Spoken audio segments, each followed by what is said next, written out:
So, hindi siya masyadong big deal.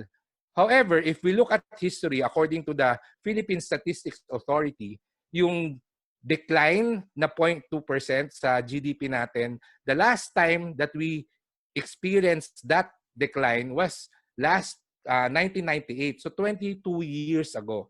So ganun nakatagal before bago natin na ganun nakatagal yung lumipas nung last nating na-experience yung decline or contraction sa ating GDP. So big deal yan kasi for the past 22 years, our GDP has always been growing or expanding. So that is something that we should all think about.